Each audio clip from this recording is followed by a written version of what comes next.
కంటి అద్దాల నుండి శాశ్వత విముక్తి పొందండి. లాసిక్ సర్జరీ 14,000 మాత్రమే. వివరాలకు సంప్రదించండి. అమరావతి రాజధాని గురించి సీనియర్ జర్నలిస్ట్ కృష్ణరాజు చేసినటువంటి వ్యాఖ్యలు వివాదాస్పదం అయ్యాయి. దీనిపైన అమరావతి మహిళా రైతులు కూడా పోలీసులకు ఫిర్యాదు చేశారు. ప్రజెంట్ స్టేటస్ ఏంటి, ప్రభుత్వం ఎలాంటి చర్యలు తీసుకోబోతుంది, దీన్ని విశ్లేషించే ప్రయత్నం చేద్దాం. మనతో పాటు మాజీ ఎమ్మెల్సీ ఏఎస్ రామకృష్ణ గారు ఉన్నారు. రామకృష్ణ గారు నమస్తే.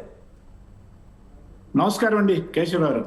రామకృష్ణ గారు, పదే పదే ఈ చర్చ వచ్చినప్పుడల్లా అమరావతి అంటే చాలు వ్యతిరేక భావజాలం, అమరావతి మీద విషం కమ్మేటువంటి, విషం చిమ్మేటువంటి వ్యాఖ్యలు ఇవి చాలా అలవాటుగా మారిపోయినాయి.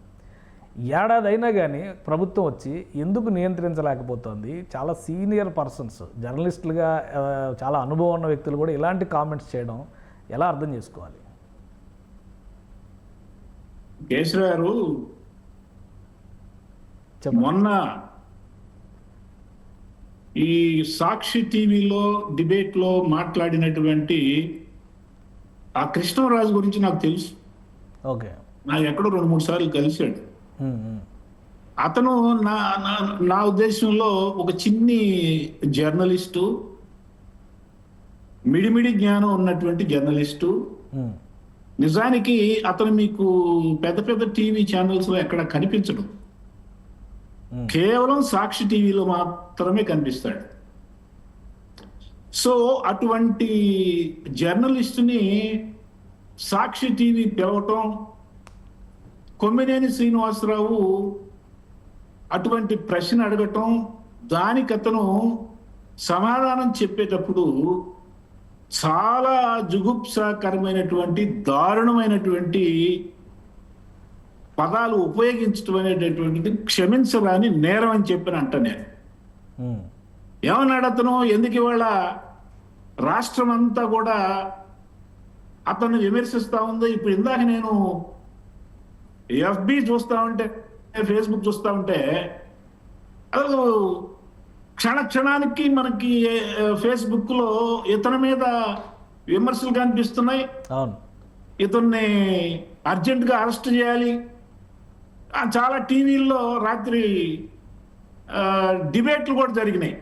మరి మీ టీవీలో డిబేట్లు జరిగినాయి లేదో నాకు తెలియదు. ఏబిఎన్లో కానీ, సాక్షిలో కానీ, మహా టీవీలో కానీ, సాక్షిలో కాదు, అన్ని టీవీలో జరిగినాయి. నిన్న మధ్యాహ్నం నుంచి కూడా చర్చ జరుగుతుంది ఆయన. కానీ ఎందుకు యాక్షన్ విషయంలో ఇప్పుడు అంతమంది మహిళా రైతులు వచ్చారు, పోలీస్ స్టేషన్లో కంప్లైంట్ ఇచ్చారు. ఆయన మళ్ళీ ఎక్స్ప్లెనేషన్ ఇచ్చి కూడా నేను అనింది తప్పు కాదు, ఎవరి మనోభావాలైనా గాయపడితే క్షమాపణలు కోరుతానని చెప్పన్నాడు. సాక్షి పత్రిక కావచ్చు, వాళ్ళ మీడియాలో కూడా వాళ్ళు ఇచ్చింది ఏంటంటే అది ఒక జర్నలిస్ట్ చేసిన కామెంట్, మాకు సంబంధం లేదని వాళ్ళు చెప్పారు. యాక్షన్ ఎక్కడ ఉంది? ప్రభుత్వం ఇప్పుడు చిన్న చిన్న వాళ్ళు చేస్తే, మొన్న తెనాలిలో పవన్ కళ్యాణ్ గారిని ఏదో అన్నాడని చెప్పని అతను తీసుకెళ్లి స్టేషన్లో నుంచోబెట్టారు. ఈయన పెద్ద జర్నలిస్ట్ కాదని మీరే అంటున్నారు. చర్య ఏది? నేను అదే అనేది. ఇతని మీద నా వ్యక్తిగతమైనటువంటి అభిప్రాయం కూడా, అసలు అమరావతి రాజధాని అనేటటువంటిది ఒక కళ. దాదాపు 5 సంవత్సరాలు, 2019 నుంచి 24 సంవత్సరాల మధ్య జగన్ పరిపాలనలో అమరావతిని పడుకోబెట్టారు, ఒక అడవిగా మార్చారు.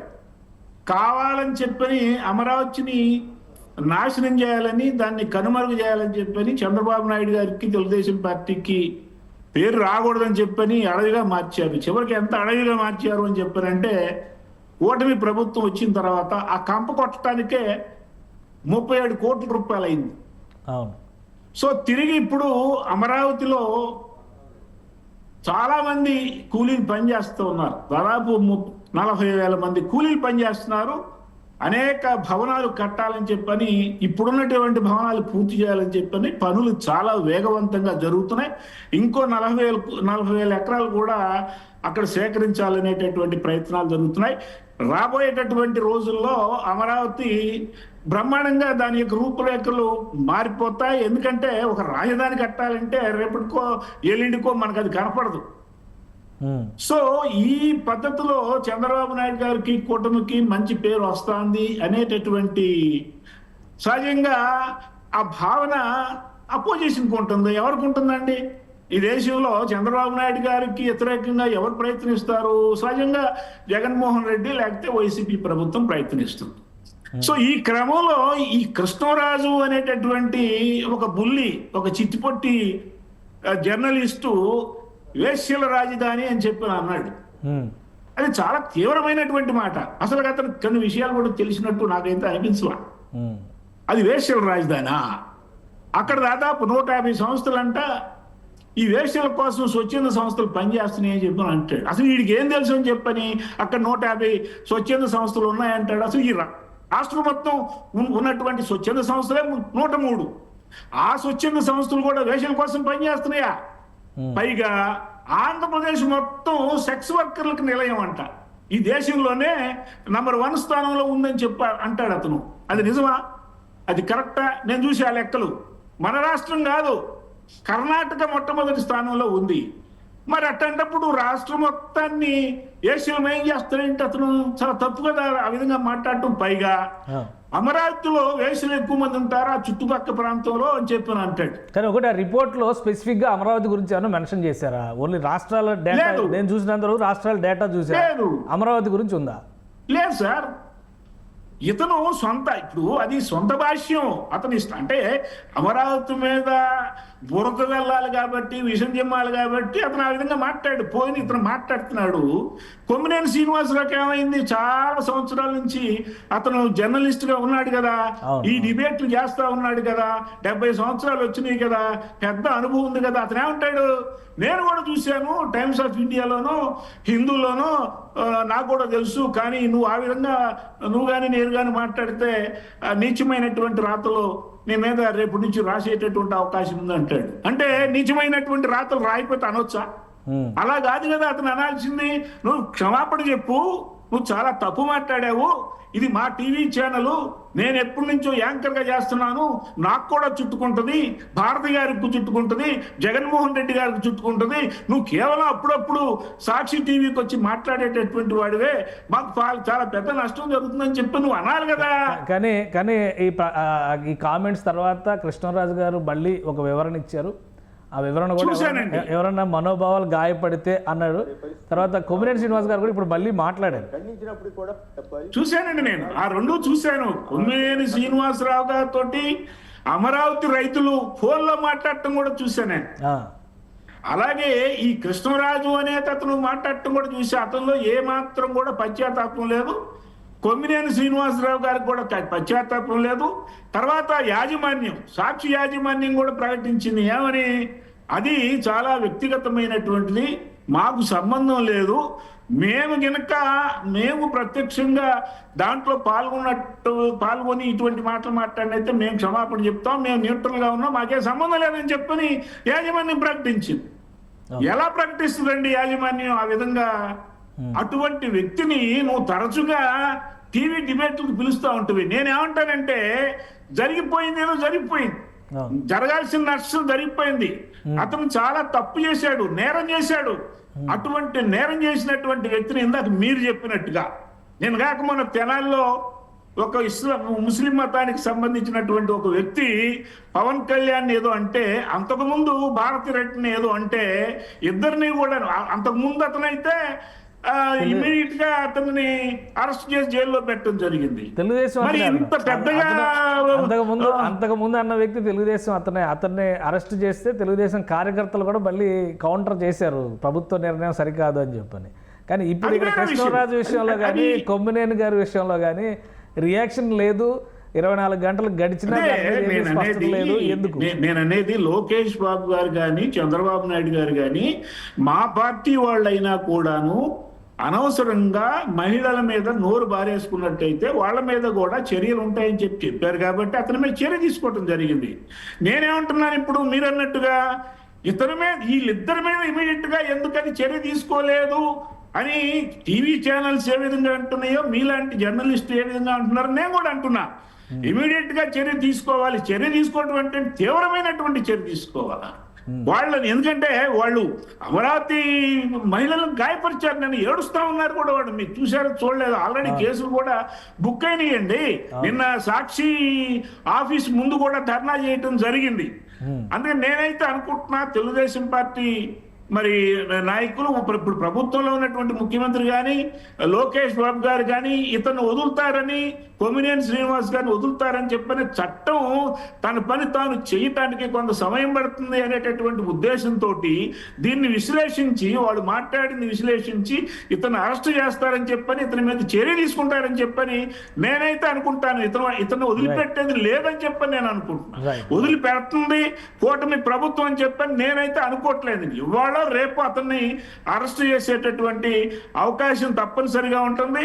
ఎందుకంటే ఇతను అరెస్ట్ చేయకుండా కూటమి ప్రభుత్వం నిన్నకుంది అని చెప్పారంటే కూటమి ప్రభుత్వానికి చెడ్డ పేరు వచ్చేటటువంటి అవకాశం ఉంది. కాబట్టి అసలు కూటమి ప్రభుత్వం కృష్ణరాజుని ఎందుకు అరెస్ట్ చేయదు? కృష్ణరాజుకి కూటమి ప్రభుత్వానికి ఉన్నటువంటి లింక్ ఏమి లేదు కదా. పైపెచ్చు ఇతను కూటమి ప్రభుత్వం అమలు చేస్తున్నటువంటి అమరావతి పనులను ఇతను విమర్శించడమే కాదు, అక్కడే ఏది అవినీతి కార్యకలాపాలు జరుగుతున్నాయి, దేవతల రాజధాని అని చెప్పారంటే దాన్ని విమర్శిస్తే ఇతని మీద చర్యలు ఎందుకు తీసుకోరండి? అసలు ఇతనికి ఏం తెలుసు అని చెప్పని నేనైతే వ్యక్తిగతంగా నేను ఏం అభిప్రాయపడుతున్నానంటే, ఇప్పుడు మీ సుమన్ టీవీ ఉందనుకోండి, కొన్ని పద్ధతుల్లో లిమిట్స్ లో మనం ఉండాలి. అది టీవీ అయినా లేకపోతే నేనైనా మీరైనా కొన్ని లిమిట్స్ లో ఉండాలా. లిమిట్స్ దాటామనుకోండి అది ఎవరికైనా నష్టమే. ఒక సొసైటీకి నష్టం కలిగించేటటువంటి మాటలు ఎవరు మాట్లాడినా. ఒకటి రామకృష్ణ గారు, మీరు శాసన మండలిలో కూడా ఉన్నారు. ఆల్రెడీ ఈ దురుసు మాట తీరు వల్లనే వైసీపీ నష్టపోయింది, జనం చాచిపెట్టి కొట్టారని చెప్పి నిన్నగాక మొన్న జోగి రమేష్ గారు ఒక టీవీ ఇంటర్వ్యూలో కూడా కామెంట్ చేశారు. సో తప్పు జరిగినప్పుడు సవరించుకునేటువంటి బాధ్యత మా పార్టీ నాయకత్వం కూడా తీసుకోవాలని ఆయన కూడా క్లియర్గా చెప్పారు. ఇప్పుడు ఒక జర్నలిస్ట్ అన్నటువంటి మాటల్ని భుజాన్ని వేసుకొని వైసీపీ నాయకులు ఎందుకు రోడ్డు మీదకి వస్తున్నారు? ఇంకా వాళ్ళ తీరులో మార్పు లేదని చెప్పని అనుకోవాలా? అసలు వైసీపీ నాయకులు వాళ్ళల్లో ఎవరిని చూసినా కూడా అసలు జగన్మోహన్ రెడ్డికి పోతుందా? నేను అడుగుతున్న స్ట్రైట్ క్వశ్చన్ మిమ్మల్ని.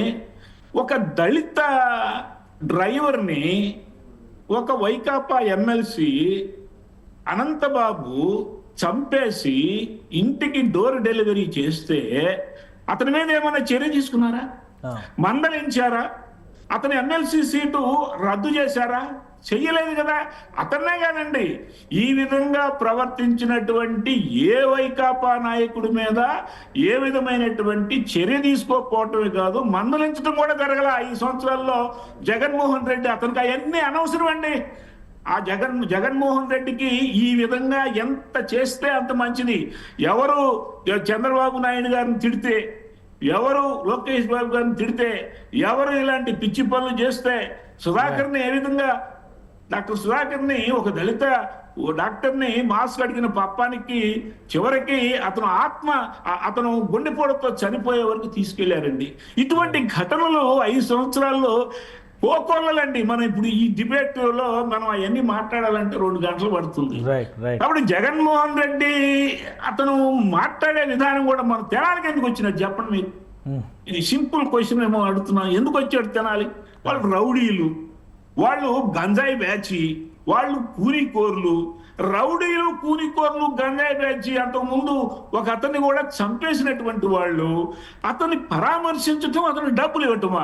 అయ్యో రామా, అసలు ఎవరన్నా చేస్తారా? మాజీ ముఖ్యమంత్రి ఆ విధంగా తెనాలి రావటం, అసలు తెనాలి ఇమేజ్ పోవటంలా. మీ వైకాపా నాయకులు ఇందాకన్నారే, వైకాపా నాయకులు ఇటువంటి వాళ్ళని సమర్థిస్తారు. ఇప్పుడు ఈ కృష్ణరాజును, కొమ్మినేని శ్రీనివాసును సమర్థిస్తారండి, ఆ రౌడీ బ్యాచ్ ని కూడా సమర్థిస్తారు. వైకాపాలో ఉన్నటువంటి ఆ కొద్ది మంది కూడా బయటకు వచ్చేసారండి. ఇక మిగిలినంతా కూడా అంత దొంగ బ్యాచ్ మిగిలిందండి. జోగి రమేష్ లాంటి వాళ్ళు కొద్దిమంది ఆ విధంగా కాసేపు మాట్లాడొచ్చు, కానీ రేపు మళ్ళీ జోగి రమేష్ ఏ విధంగా మాట్లాడో, అతను కన్సిస్టెంట్ గా ఉంటాడో ఉండడో మనం చెప్పలేము. అందుకని ఇవాళ ఈ పార్టీకి బుద్ధి వస్తుందో రాదో నాకైతే తెలీదు. బుద్ధి లేకపోతే ఆ పార్టీ గంగలో కలవటం ఖాయం. రైట్. థ్యాంక్ యూ రామకృష్ణ గారు, మీ విశ్లేషణ అందించినందుకు. ఇది అమరావతి మహిళల పైన చేసినటువంటి వ్యాఖ్యల విషయంలో ఖచ్చితంగా అక్కడ మనోభావాలు గాయపడ్డాయని చెప్పిన రామకృష్ణ గారు విశ్లేషిస్తున్నారు. ప్రభుత్వం వెంటనే చర్యలు తీసుకోవాలి, ఉపేక్షించాల్సినటువంటి అంశం కాదు. ఇలాంటి విషయాల్లో జాప్యం జరిగే కొద్దీ బరితెగించే అవకాశాలు ఎక్కువ ఉంటాయని హెచ్చరిస్తున్నారు రామకృష్ణ గారు. ఇది స్పెషల్ డిస్కషన్. Keep watching.